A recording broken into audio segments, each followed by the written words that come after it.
How to create Google Drive link to share files. Hello everyone, welcome back to our channel and today we are back again with a new video.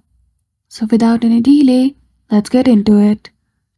For that, firstly open Google Drive application on your device. Then after head to the home.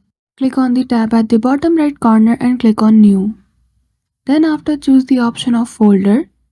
Create a new folder in which you want to share files. Then after click on Create. Once the folder has been created, you will see the folder at the top. Click on the three dots, then choose the option of Share. If you want to share this folder with anyone, enter their Gmail ID. Now after that, if you want to copy the link of this drive and share it to someone, then simply click on Copy Link.